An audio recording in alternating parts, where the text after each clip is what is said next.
I am Leo, I'm 32 years old, and last week my own mother texted me to tell me I was an orphan while I was still very much alive. Before I tell you how I legally dismantled their entire life and watched their precious luxury cars get towed away, let me know where you guys are watching from in the comments. I read every single one. The vibration of my phone against the plywood table was the only sound in the trailer. It was 11:42 p.m.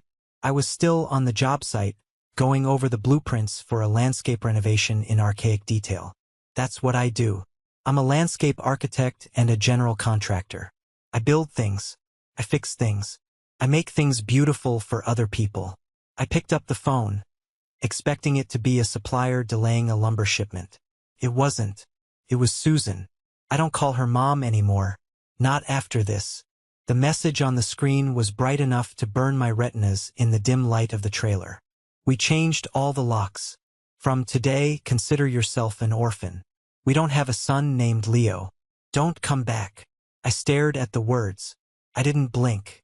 I didn't gasp. I didn't throw the phone across the room. When you spend 30 years being treated like a utility rather than a human being, the final severance doesn't feel like a heartbreak. It feels like a confirmation. I put the phone down. I looked at my hands. They were covered in fine dust from the stone cutting earlier that day. My knuckles were swollen. There was a scar running down my left thumb from when I reshingled their roof 4 years ago. A roof that was now apparently protecting a house I was banned from entering. I stood up, grabbed my keys, and walked out to my truck. It's a 2018 Ford F-150, reliable, dented on the bumper, filled with tools. I drove. I didn't drive to beg. I drove to verify. The house is in a nice part of Portland. It's a colonial revival that I have personally renovated 3 times. I painted the siding. I installed the copper gutters. I laid the driveway pavers by hand. When I pulled up to the curb, the house was dark, but the driveway lights were on. And there it was, the reason for my eviction. Parked right in the spot where I usually leave my truck was a brand new Porsche 911 Carrera. Bright yellow. It screamed money. It screamed arrogance. It sat there shining under the floodlights like a trophy. That car belonged to Ethan, my younger brother, the golden child, the influencer. I got out of my truck. The night air was cold. I walked up the driveway, my boots crunching on the gravel I had laid down myself. I walked past the Porsche. It still had the temporary dealer tags on it. I touched the hood. It was cold. I went to the front door. My key was on my ring. I slid it into the lock. It didn't turn. They weren't bluffing. I stood there for a moment. I could hear faint music coming from inside. Probably the TV. They were in there, sitting on the heated floors I installed, watching a 90-inch TV I paid for, secure behind locks they bought to keep me out. I felt a vibration in my pocket again. Another text. This one from my father, Robert. Don't make a scene, Leo. Just go away. You're a grown man. Figure it out. We're done carrying you. Carrying me? The irony was so thick I could taste it like copper in my mouth. I had been paying the mortgage on this house since I was 22. I had paid for the remodel. I had paid for the property taxes for the last 3 years because Robert had a liquidity issue. I didn't knock. I didn't ring the doorbell. I took a step back, pulled out my phone, and took a picture of the Porsche. Then I took a picture of the new deadbolt. I walked back to my truck. I sat in the driver's seat and dialed a number. Leo? Sarah's voice was groggy. It's midnight. Sarah has been my best friend since high school. She's also the sharpest paralegal I know. They did it, I said. My voice was calm, unnaturally calm. They changed the locks, and Mom called me an orphan. There was silence on the other end. Then the sound of rustling sheets. Sarah was sitting up. She actually used the word? In writing. I have the text. Okay, Sarah said. Her voice shifted. She wasn't my friend anymore. She was a shark smelling blood in the water. Do you have the box? The box is in my storage unit, I said. Go get it. Meet me at the diner on 4th in 30 minutes. Bring everything. Every receipt. Every bank statement. Every text message from the last 10 years. Sarah, I said, looking at the yellow Porsche one last time. "I don't just want the money back." "I know," she said. "You want them to hurt." "No," I corrected her. "I want justice. And in this country, justice costs money." I started the engine. As I pulled away, I saw the curtains in the living room twitch. Someone was watching, probably hoping I was crying in my car. They had no idea. They hadn't created a victim. They had just released a creditor. I drove to the storage facility where I keep my heavy equipment. In the back, inside a fireproof safe, was a metal box. I labeled it the family fund years ago as a joke. Now it was evidence. I opened it. The smell of old paper wafted out. Inside were 3 notebooks and a stack of manila envelopes. This wasn't just receipts. This was a diary of exploitation. See, I'm meticulous. Comes with the job. You can't build a retaining wall without precise measurements. And you can't survive in my family without keeping score, because they will gaslight you until you question your own sanity. I picked up the black notebook on top. It was from 12 years ago. Entry 1, August 12th. Dad asked for $400 for electricity bill. Said he'd pay back next Friday. Status: unpaid. Entry 200, March 4th. Mom needed $5,000 for emergency dental work. Saw her with new veneers and a Louis Vuitton bag the next week. Status: unpaid. I flipped through the pages. The numbers got bigger. The loans became investments. The help became obligations. I grabbed the box and headed to the diner. When I walked in, Sarah was already there with a laptop and a large coffee. She looked at me, scanned my face for tears, saw none, and nodded. "Let's see the damage," she said. I slammed the box onto the table. It was heavy. "They told me to be a man," I said, sliding into the booth. "They told me to grow up. So I'm going to do exactly what a grown man does when someone breaches a contract." "We're going to sue them?" Sarah asked, opening the first envelope. "No," I said, pulling out the photo of the yellow Porsche. "We're going to foreclose on them. But before I tell you about the lawsuit, you need to understand why that word, orphan, was the trigger that destroyed my family.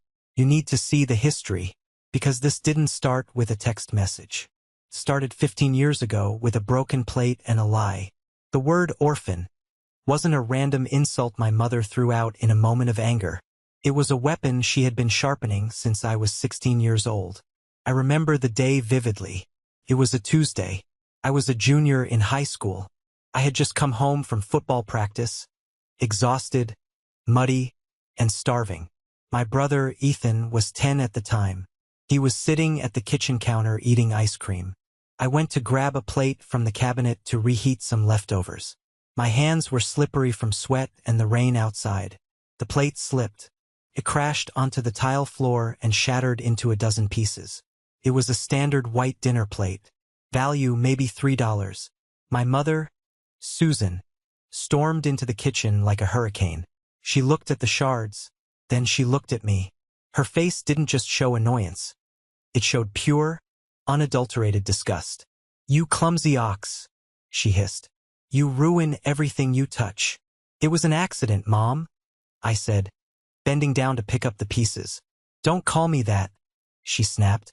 She grabbed my wrist, her nails digging into my skin. "Sometimes I look at you and I wonder how you came for me. Ethan is graceful. Ethan is special.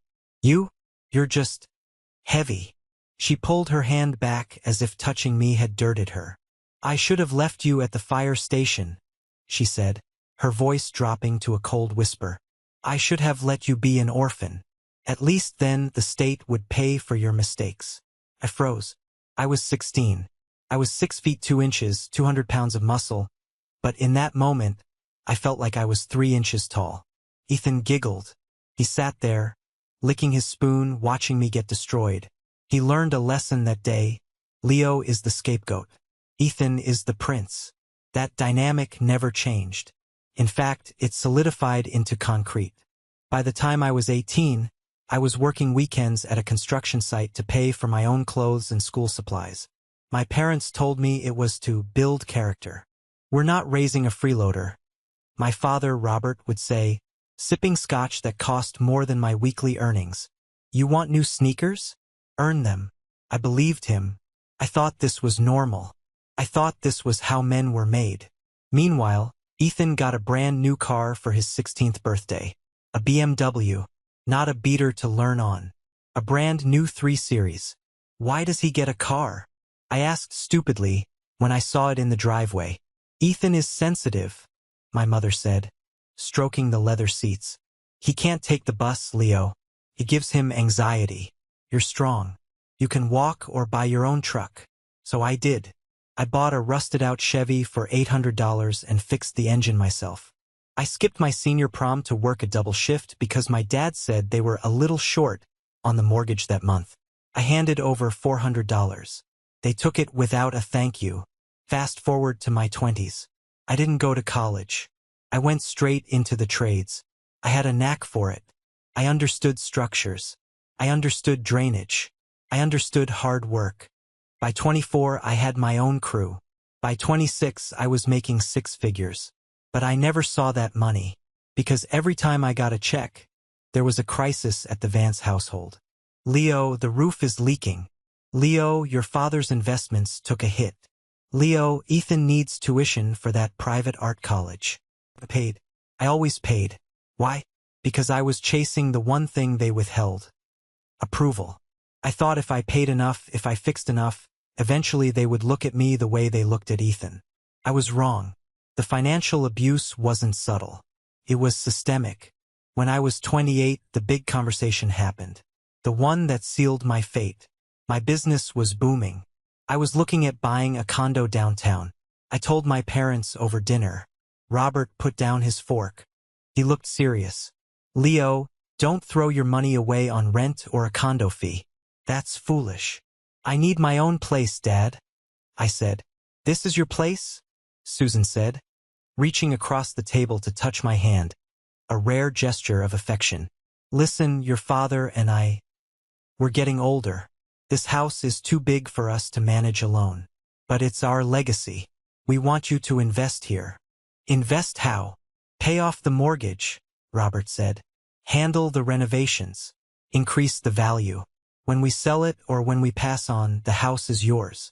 Ethan has his trust fund, which I was also contributing to, unknowingly. This house. This is your inheritance. I want you to have a home, Leo, Mom said softly. You've earned it. I fell for it. Hook, line, and sinker. I moved into the basement suite. I treated the house like my own asset. I spent $12,000 on a new roof. I spent $25,000 strictly on materials to redo the kitchen and 3 bathrooms. My labor, that was sweat equity. If I charged a client, it would have been another $60,000. I paid the $2,800 mortgage every single month for 4 years. I wasn't a tenant. I was an investor. But while I was sweating on the roof in July, scraping off old tar, I would look down and see Ethan in the backyard, lounging by the pool I cleaned. Ethan didn't work. He was an entrepreneur, which meant he bought cryptocurrency with Dad's money and posted lifestyle photos on Instagram. One vivid memory stands out. 2 years ago, I was eating a sandwich in my truck, covered in drywall dust. I opened Instagram. There was a photo of Ethan. He was in Miami. He was leaning against a lime green Lamborghini Huracan. The caption read, "Grind never stops. Thanks specifically to the investors who believe in the vision." He tagged my parents. I knew who paid for that trip. I had just given my dad $5,000 for property taxes. I called my dad. "Did you pay for Ethan's trip?" "It's a networking event, Leo," Dad said, dismissive. "He's making connections. You wouldn't understand. You work with your hands. Ethan works with his image. It's different capital. I paid for the taxes, Dad. Not for a Lembo rental. Stop counting pennies, Leo. It's unbecoming. We're a family. We help each other. Help each other." That was the lie. It wasn't a circle of help. It was a funnel. And I was at the top, pouring everything in while they stood at the bottom with buckets. But I kept doing it. Until the day I came home early. Until the day the illusion finally shattered. That brings us to the moment everything changed. The moment I realized I wasn't a son. I was just an employee they intended to fire. It was a Tuesday, just like the day I broke the plate 15 years ago. Funny how tragedy likes to keep a schedule. I was working on a job site about 20 minutes from the house. A big terracing project. Around noon, my heavy-duty concrete saw jammed. I needed the backup gear I had left in the garage at home. I didn't call ahead. Why would I? It was my home. I pulled up. The driveway was empty. Dad was at the country club, golfing on my dime, and I assumed Mom was out shopping. Ethan usually didn't wake up until 2 p.m. I let myself in through the side door that led into the kitchen. I was wearing my soft-soled work boots, so I didn't make a sound. As I reached for the garage key on the rack, I heard voices. They were coming from the sunroom. It was my mother and Ethan. "I don't know, Mom," Ethan was saying. He sounded whiny. "The yellow is cool, but a Porsche? Everyone has a Porsche. I really wanted the Ferrari Roma. It fits my brand better." I froze. My hand hovered over the keys. "Ethan, honey, be reasonable." My mother's voice was soothing, the tone she never used with me. "The Porsche 911 is a fantastic car. It's nearly $140,000. We're stretching as it is. But you said when we sell the house we'd have millions," Ethan argued. "Why do I have to settle now?" My heart stopped. "When we sell the house. We have to wait until the market peaks in the spring," Mom explained. "And we have to get the exterior painting done. Leo is starting that next week." "Does Leo know?" Ethan asked. Then he laughed. A cruel, snorting sound. "Does he know he's painting the house just so we can sell it out from under him?" I leaned against the refrigerator. The cold metal pressed against my cheek. I felt like I was going to throw up. "Of course not," Mom said. "If he knew, he'd stop paying the mortgage. We need him to cover the costs until closing. He's useful. Useful. Not loved. Not cherished. Useful. Like a hammer. Like a shovel." "But what if he asks for a cut?" Ethan asked. "He put a lot of money into this place, Mom. The roof, the kitchen." "He has no paperwork, Ethan," Mom said, her voice dropping to a conspiratorial whisper. "The deed is in our names only. Dad and I checked with Jenkins. Since Leo never asked for a formal lease or a loan agreement, everything he put in is considered a gift in the eyes of the law, a contribution to the household." "So he gets nothing?" Ethan sounded delighted. "He gets the satisfaction of having helped his family," Mom chuckled. "Besides, he has his little construction business. He's accustomed to living like a worker. You, my darling, you need a cushion. You need the capital to launch your lifestyle brand. That's what the house money is for. It's your legacy." "Upgrade the Porsche to the Ferrari when the check clears?" Ethan asked. "Promise," Mom said. I didn't storm in. I wanted to. I wanted to kick the door down and scream. I wanted to grab Ethan by his designer collar and throw him into the pool. But something cold settled in my chest. A clarity I had never felt before. If I walked in there now, I would just be the crazy, violent son. They would gaslight me. They would deny it. They would kick me out right then and there, and I would lose my leverage. I needed to be smarter. I needed to be the man they always told me to be. I backed out of the kitchen. I went back to my truck. I didn't get the saw. I drove to a parking lot 3 blocks away and sat there for an hour, staring at the steering wheel. "Okay," I whispered to myself. "You want a worker? You got a worker." I went back to the house an hour later, making sure to slam the truck door loudly. I walked in whistling. "Hey, Mom." "Hey, Ethan," I called out. They were in the kitchen now. Mom looked a little jumped. "Oh, Leo, you're home early. Just grabbing some tools," I said. I looked at Ethan. "Nice shirt." "Thanks," he muttered, not looking up from his phone. "Mom, I was thinking," I said, opening the fridge to grab a water. "That exterior paint job. I can start it next week.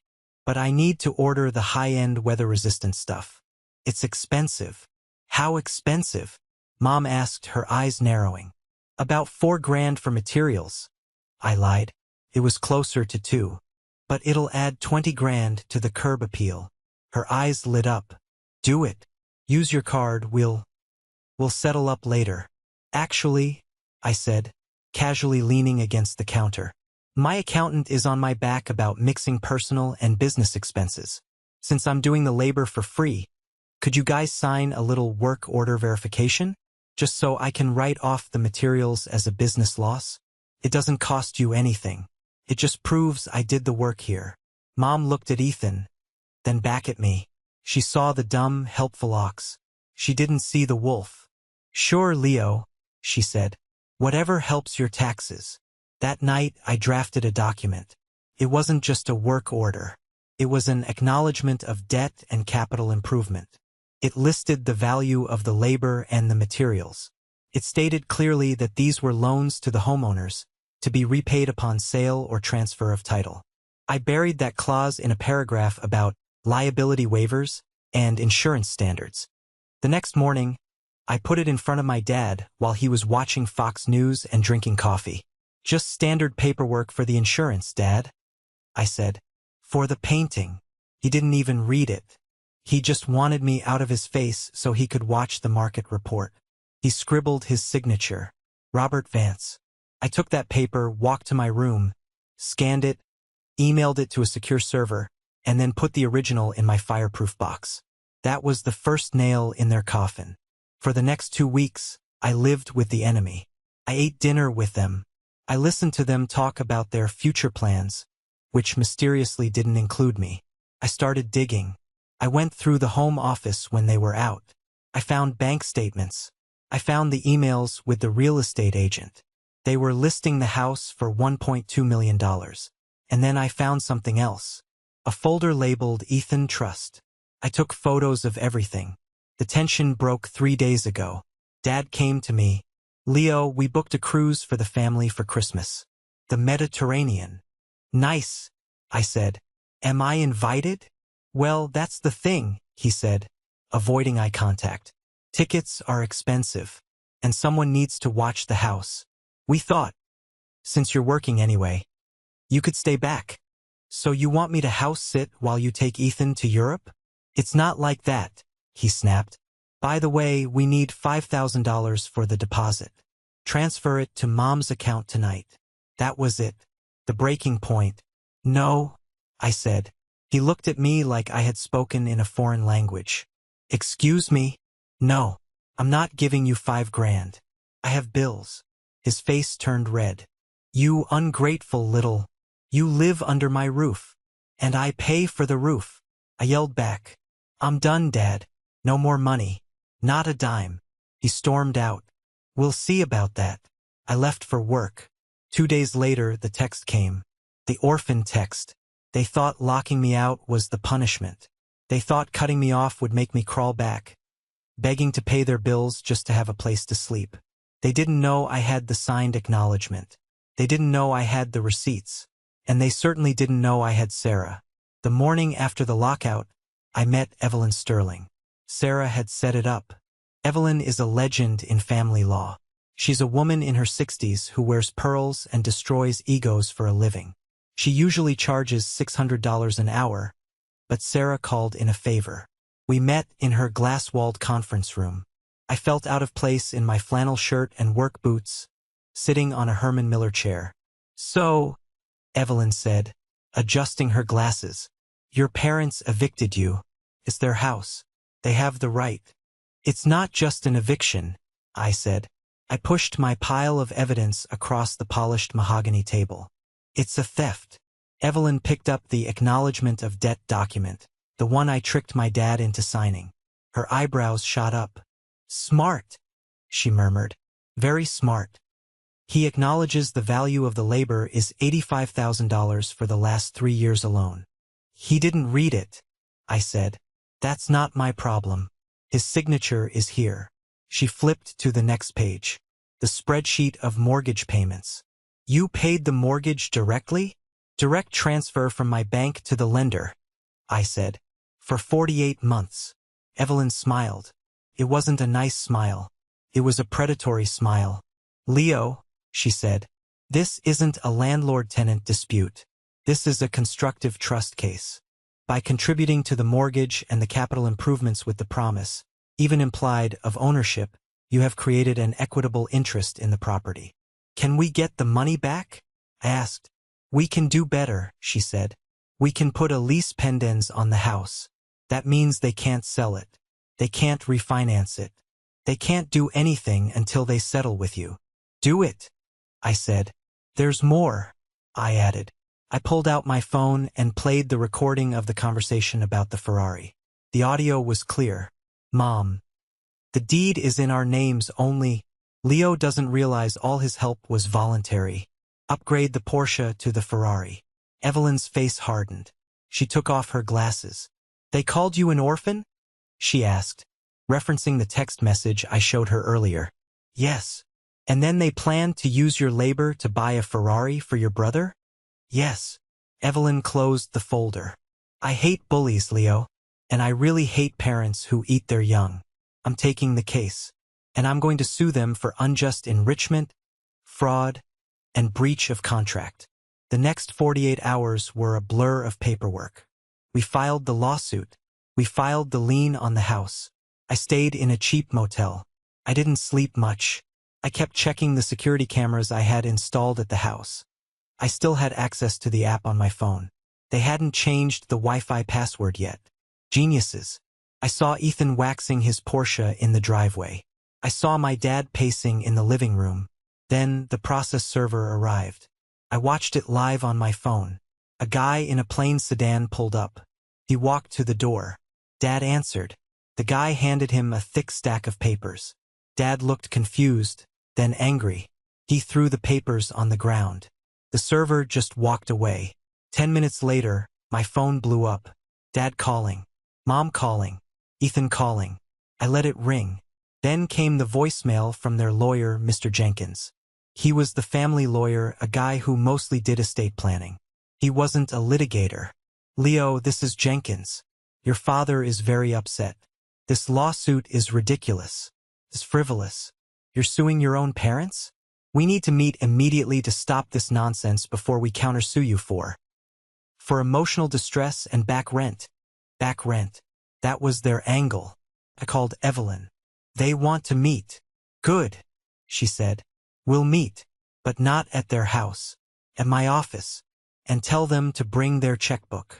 The mediation was set for Friday. In the days leading up to it, the reality of what I was doing hit me. I was nuking my family. There was no going back after this. No Thanksgiving dinners. No Christmas. But then I remembered the text. Consider yourself an orphan. They had already nuked the family. I was just walking through the radiation. On Thursday night, I received a text from Ethan. Bro, WTF? Mom is crying. Dad is freaking out. You're ruining everything. Just drop it and apologize, and maybe they'll let you move back in the basement. The basement. Not a room. The basement. I replied, I don't want the basement, Ethan.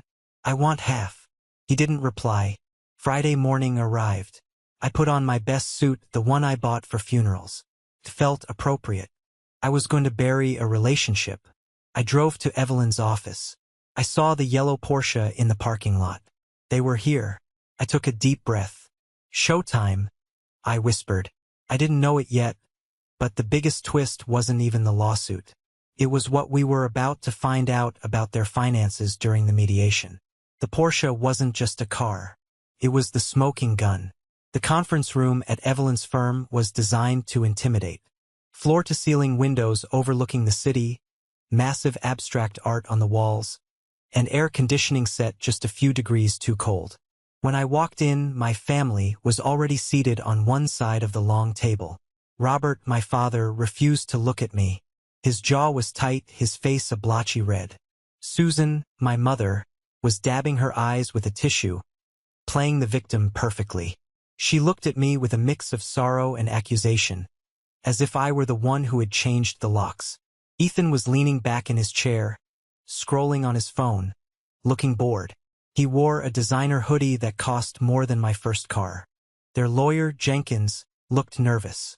He was out of his depth with Evelyn Sterling.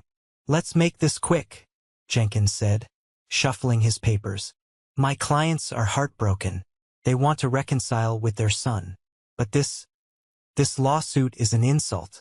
Leo, if you drop this lien immediately, your parents are willing to forgive your outburst. They might even let you come over for dinner on Sundays.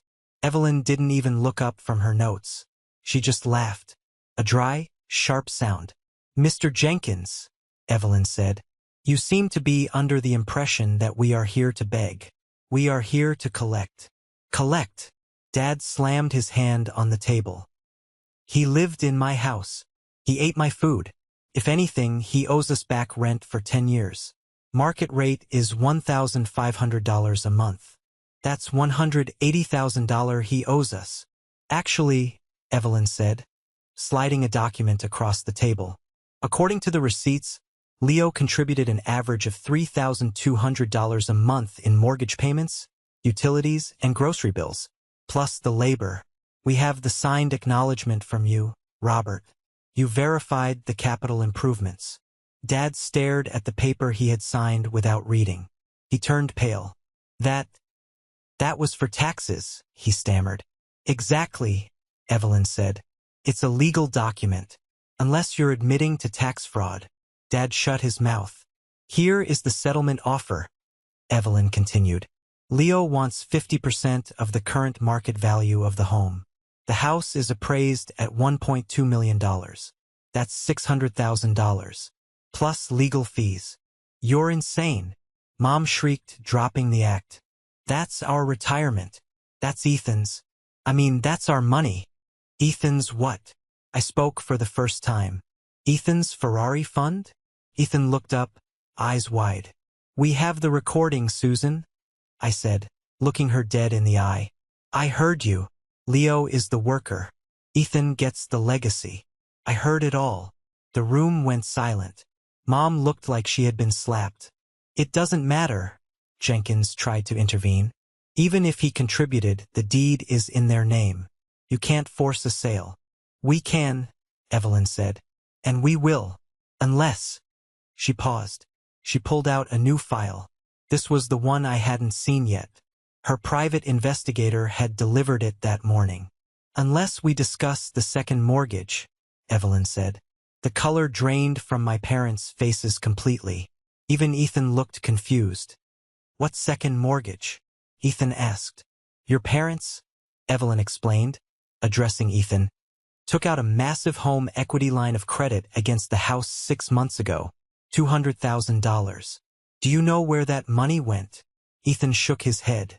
It went to the Porsche dealership, Evelyn said, and to cover the losses on your father's crypto trading account. I stared at my dad. He had mortgaged the house I was paying for, to buy that yellow car and gamble on Bitcoin. The house isn't fully paid off, Evelyn revealed. In fact, with the new loan, they have very little equity left. If we force a sale, the bank gets paid first. Then Leo gets his judgment. And you too, she pointed at my parents. You will walk away with almost nothing. You lied to me? Ethan stood up, looking at Dad. You said the Porsche was a gift from the trust fund. There is no trust fund, you idiot, Dad yelled, finally snapping. The market crashed. I lost it all. I was trying to make it back by selling the house. The chaos that erupted was beautiful. Ethan screaming at Dad. Mom sobbing uncontrollably. Jenkins trying to calm everyone down. I sat there perfectly still. So, I said, cutting through the noise. They all stopped and looked at me. You're broke, I said. You were going to sell the house, take the money, and leave me with nothing. You were going to ghost me. Leo, please, Mom wailed. She reached across the table, trying to grab my hand. We're family. We made mistakes. But don't destroy us. If you force the sale now, we'll be homeless. We have nowhere to go. Please, help us. It was the moment of truth. The moment every victim dreams of. They were on their knees. I could save them. I could drop the lawsuit, help them refinance, work harder, fix this mess like I always did. I looked at the text message printed out in Evelyn's evidence binder. From today, consider yourself an orphan. I looked at my mother. You said I was an orphan, Mom. I didn't mean it. she cried. I was angry. I stood up. I buttoned my suit jacket. You were right, I said. My voice was a whisper, but it echoed in the room. I am an orphan, and orphans don't have parents to save. I turned to Evelyn. Proceed with the sale. I want my money. Leo, Dad shouted as I walked toward the door. You walk out that door, you're dead to us. I stopped. I didn't turn around. I was dead to you the moment I stopped being profitable, I said. I walked out. I walked past the yellow Porsche in the parking lot. It looked like garbage to me now. Just a hunk of metal that cost a family its soul. I got into my truck. My hands were shaking, not from fear, but from adrenaline. I felt light. For the first time in 30 years, the weight was gone. But the story doesn't end there. Because when you fight a war, there are casualties. And the fallout of that meeting was faster and more brutal than anyone expected. Walking out of that conference room wasn't the end. It was just the beginning of their end. In movies, when the hero wins, the screen fades to black and everyone goes home happy. In real life, especially in a legal battle involving family, the victory is a slow, grinding process. It's not an explosion. It's a suffocation. The 30 days following the mediation were the longest of my life. The judge had signed the order. The house was to be sold immediately. The proceeds would be held in escrow until the division of assets was finalized. I moved into a small rental apartment near my job site, but I couldn't completely cut ties yet. I still had thousands of dollars worth of tools and heavy equipment stored in the garage at the family home. And legally, I was allowed to retrieve them. 2 weeks after the mediation, I drove back to the house. I brought a friend, Mike, with me, not just for help lifting, but as a witness. I didn't trust them not to accuse me of stealing my own drill. When we pulled up, the first thing I saw was the "for sale" sign on the lawn. It wasn't a standard sign.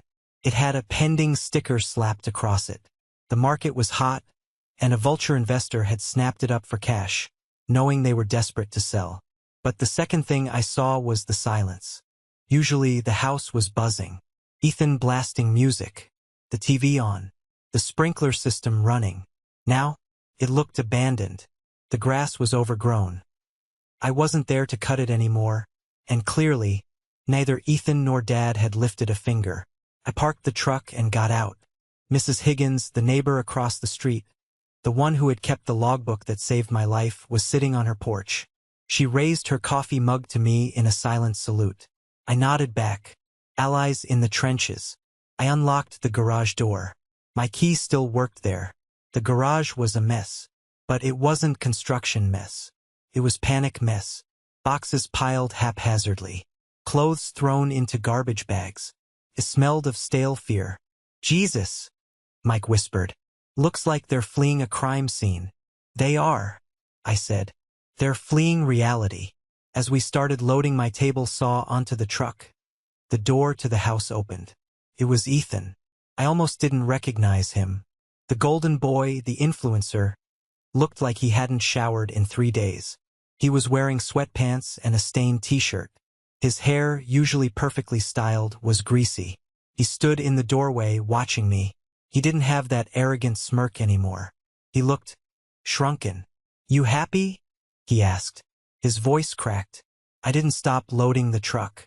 Happiness has nothing to do with it, Ethan. It's business. They took the Porsche, he said. He sounded like a child who had dropped his ice cream. Yesterday, a tow truck came. All the neighbors watched. I paused. This was a detail I needed to hear. The bank took it? Dad stopped paying the note. Ethan spat, his anger suddenly shifting from me to our father. He told me the trust fund would cover it. He lied, Leo. He lied about everything. There is no money. There never was. It was all just you. It was your money. I looked at my brother. For the first time, I saw him not as a villain, but as another victim. A victim of his own entitlement, sure, but also a victim of our parents' delusion. They had crippled him. They had taught him that the world owed him a living, and now that the world was collecting its debts, he didn't know how to survive. I know, I said. I tried to tell you. I have to move into an apartment with them, Ethan said, looking horrified. A two-bedroom. I have to share a bathroom with Dad. Do you know how humiliating that is? Welcome to the real world, I said coldly. I lived in a basement for 4 years, remember? Can I? He hesitated. He looked at his feet. Can I come stay with you? Just for a bit? Until I get my brand deals sorted. I looked at him. I really looked at him. If I said yes, the cycle would start again. I would be the provider. He would be the leech. And our parents would eventually worm their way back in through him. No, I said. But I'm your brother. You're an orphan. I corrected him. Remember? That's what the text said. Orphans don't have brothers. I slammed the tailgate of the truck. Let's go, Mike. As we drove away, I saw Ethan kick a box of his own belongings. It tumbled over, spilling designer sneakers onto the dirty garage floor. The closing day came a week later. I didn't have to be in the same room as them. Evelyn handled everything. But she called me immediately after the checks were cut. Do you want the numbers? She asked. Give it to me, I said. I was sitting in my truck, parked by the river. Final sale price, $1,150,000. Evelyn read. After paying off the first mortgage, the disastrous second mortgage, the realtor fees, the closing costs, and the lien for the unpaid property taxes. She paused for effect. The net proceeds were $460,000. Okay, I said. And the split. The judge awarded you your full claim plus interest, Evelyn said. You are getting a check for $285,000. That covers your capital contributions, your legal fees, and your share of the equity. And them? I asked. They get the remainder, $175,000. That's not nothing, I said, feeling a twinge of disappointment. It wasn't total ruin. Wait, Evelyn said. I'm not done. Jenkins, their lawyer? He filed a lien against their share for his unpaid legal fees. He took $25,000 off the top. And the IRS has a hold on your father's share for unpaid capital gains from 3 years ago. Another $40,000. I did the math in my head. $175,000 minus $65,000. They are walking away with $110,000, Evelyn said. Total. For 3 people. To restart their lives in this economy. They can't buy a house with that, I said. They can't even buy a decent condo with that, Evelyn confirmed. They are renters now, Leo. Probably for the rest of their lives. I hung up the phone. I sat there for a long time. $110,000. It sounds like a lot of money to some people. But for Robert and Susan Vance, who burned through $10,000 a month just to maintain their image, that money would be gone in 2 years. I felt a vibration in my pocket. It was a notification from my bank app. Deposit received, $285,000. I stared at the number. It wasn't lottery money. It was my money. Every dollar represented a shingle I laid, a wall I painted, a weekend I sacrificed. It was my life returned to me in digital form. But the final blow, the emotional fallout, happened 2 days later. I was at the grocery store buying steak, ribeye, because I could. My phone rang. It was a number I didn't recognize. I answered it. Leo? It was Mom. She must have borrowed a phone. Her number was blocked. What do you want, Susan? I asked. I didn't leave the store. I stood there in the meat aisle. We're moving today, she said. Her voice was small. Trembling. The movers. They're so expensive. And the new apartment. It's so dark, Leo. It smells like smoke. That sounds like a problem, I said. Your father is... He's broken, she continued, her voice hitching. He just sits in the chair and stares at the wall. He won't talk. And Ethan hates us. He screams at us every night. She was painting a picture of hell. A hell they built brick by brick. Why are you telling me this? I asked. I found something, she said. While we were packing, I found your old photo album. The one from when you were a baby. You were so cute, Leo. You used to hold my finger so tight. It was a trap. The oldest trap in the book.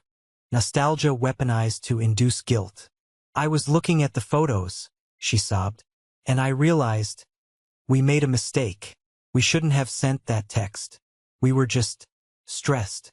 Please, Leo, can't we just meet for coffee? Just 5 minutes? We're a family. My hand tightened around the package of steak.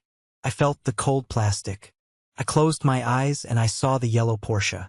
I saw the look on her face when she told Ethan she wished I was an orphan. I saw the years of neglect. Susan, I said, do you remember when I was 16? When I broke the plate? What? She sounded confused. The plate? That was years ago. You told me you wished you had left me at the fire station. I said.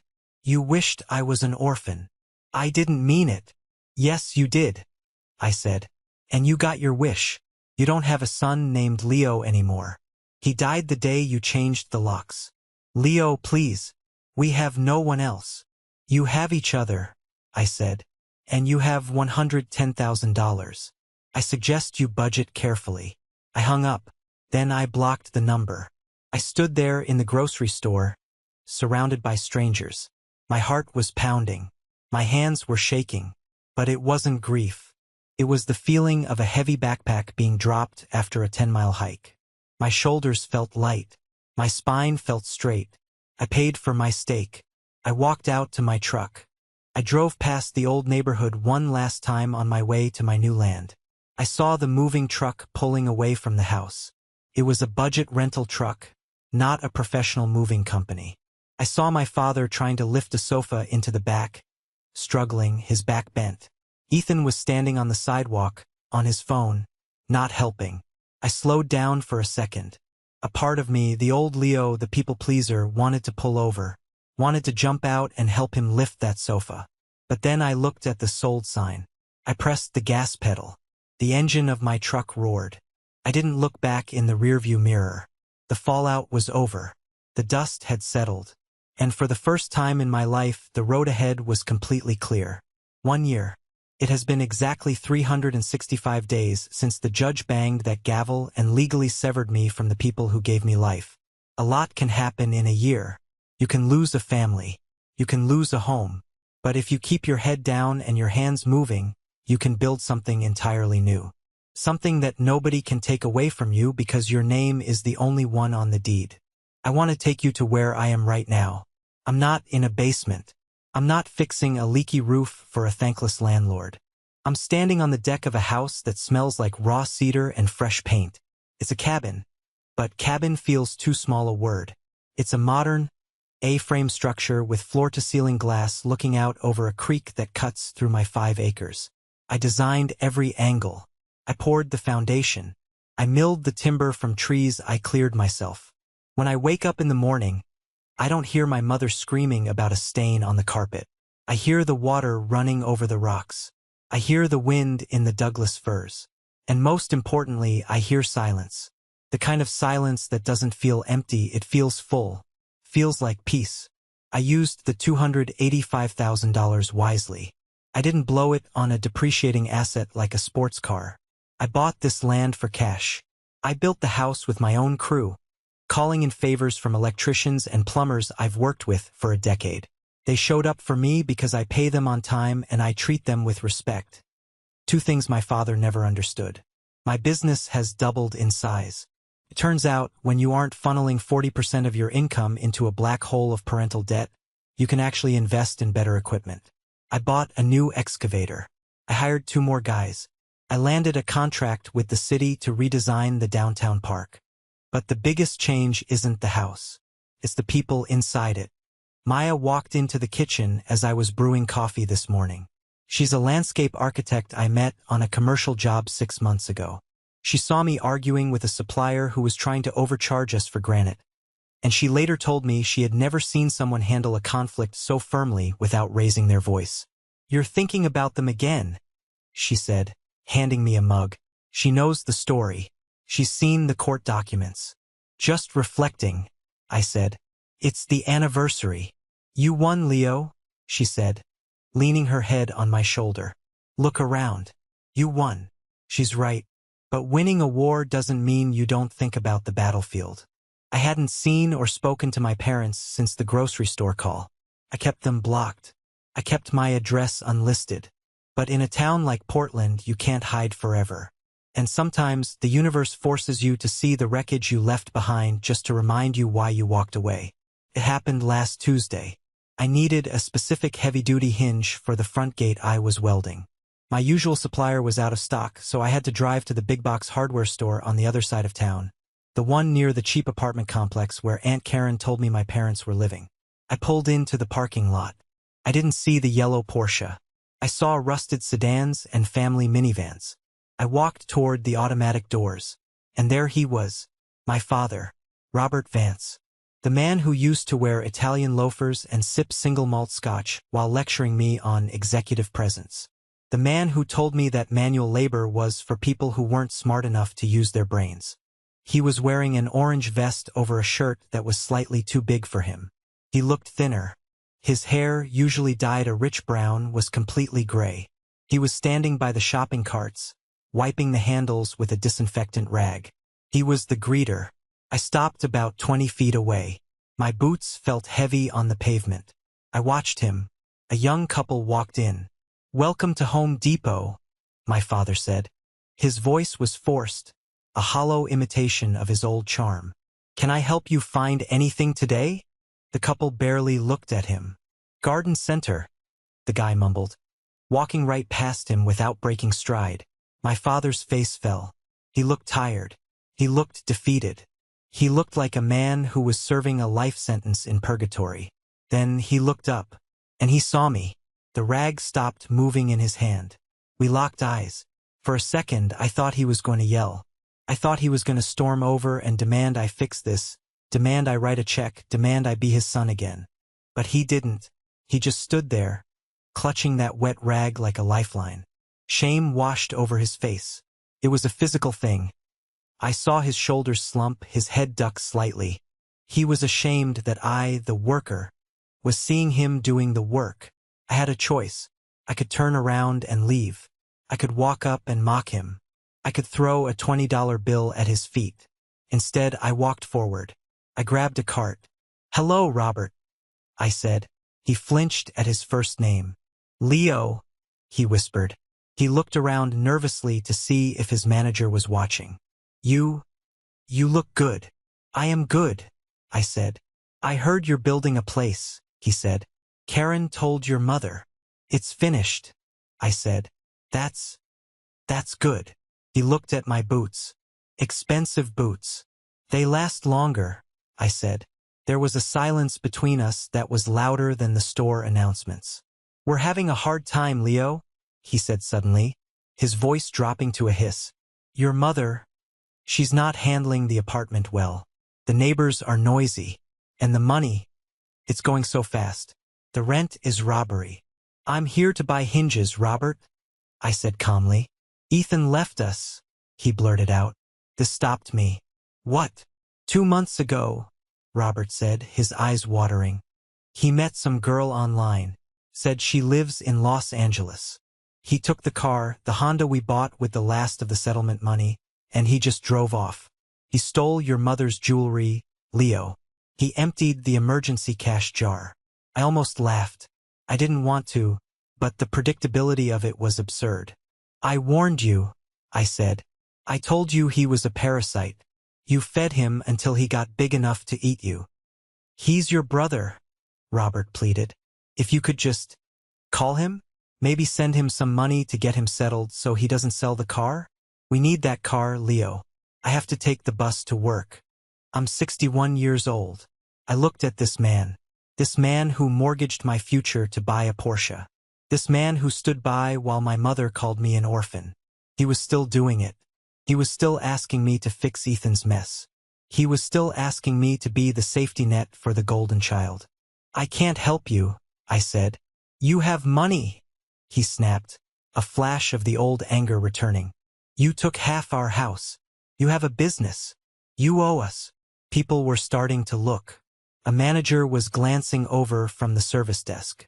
"I don't owe you a thing," I said, my voice steady and cold. "I paid my debt. I paid it with 15 years of labor. I paid it with the childhood you stole. The transaction is closed. Leo, please. He crumbled again. I'm begging you. Just a few thousand. For a used car. I can't take the bus. I pushed the cart forward, moving past him. Then walk, I said. It builds character. That's what you always told me. I walked into the store. I bought my hinges. I walked out. I didn't look at him again. But as I drove away, I realized something profound. I didn't feel hate anymore. I didn't feel the need for revenge. I felt pity. They were stuck in a prison of their own making. They were still obsessed with appearances, still enabling Ethan, still looking for a bailout. They hadn't learned a single thing. That evening, I sat by the fire with Maya. I told her about Ethan stealing the jewelry and the car. Are you surprised? She asked. No, I said. I'm just glad it wasn't my jewelry. And your parents? She asked. How do you feel about them being broke? I watched the flames dance in the fireplace. I feel like justice was served, I said. Not by me, but by life. They invested everything in the wrong son. They bet on the show pony and sent the workhorse to the glue factory. Now they have to pull the plow themselves. My phone buzzed. It was a notification from LinkedIn. Ethan Vance has viewed your profile. I clicked on it. His profile picture was him in sunglasses, standing in front of a palm tree. His bio read, lifestyle entrepreneur, West Coast vibes, crypto enthusiast. I scrolled down. His latest post was from 2 days ago. It was a picture of him holding a stack of cash, probably the money from pawn jewelry. The caption read, made it to LA, big things coming. Cut off the toxicity to chase the dream. He was calling them toxic. The irony was perfect. I blocked him on LinkedIn. I put the phone down. I looked at Maya. I looked at the sturdy beams of my house. I'm ready, I said. Ready for what? To change the locks, I said, smiling. Metaphorically, I'm done with the past. I'm changing the locks on my mind. They don't get to live there rent-free anymore.